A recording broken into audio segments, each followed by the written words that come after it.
Okay. Je, umekuwa ukijiuliza kwamba ni salama kwa mama mjamzito kutumia dawa za minyoo?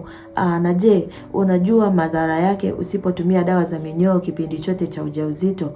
Okay, leo tutajifunza zaidi na nitakuelekeza kitaalamu zaidi kwamba unatakiwa kufanyaje. Lakini pia kama ni kwa mara yako ya kwanza kuiona chaneli hii, jitahidi sana usubscribe, lakini pia usisahau kulike ili uendelee kupata elimu muhimu zaidi ya afya yako.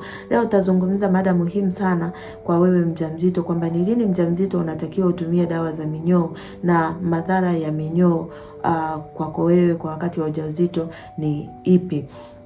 Kwanza kabisa, si kila mjamzito anapaswa kutumia dawa za minyoo, tuelewane. Kwa mara moja tu anapogundua ana ujauzito.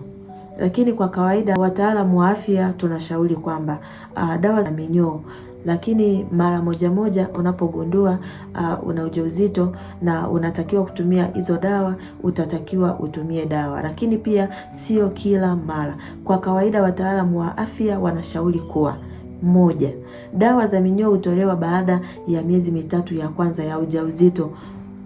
Lakini pia hii ni kwa sababu kwamba kipindi cha mwanzo wa mimba ni nyeti sana kwa ukuaji wa mtoto. Lakini pia ni lazima kutumia dawa kwa ushauri wa daktari au mtaalamu wa afya ili kupunguza au kuepuka kabisa kujinunulia dawa bila ushauri wa dokta. Lakini pia minyoo inaweza kuonekana kama tatizo dogo, lakini kwa mjamzito inaweza kuwa na athari kubwa. Je, unahitaji kuzijua hizo athari za wewe mama mjamzito ambapo hautatumia dawa za minyoo?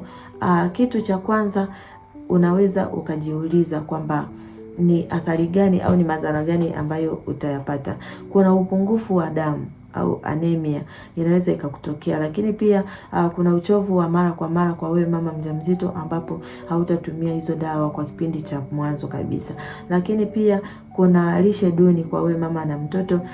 Minyoo hula sehemu ya chakula unachokula, kwa hiyo hivyo utakosa virutubisho muhimu kwa ajili ya kulinda na wewe na mtoto. Lakini itakuwa hatari ya kujifungua mtoto mwenye uzito ulio mdogo zaidi. Lishe duni inaweza kuathiri ukuaji wa mtoto tumboni, hilo unatakiwa ulijue. Lakini madhara mengine ni maumivu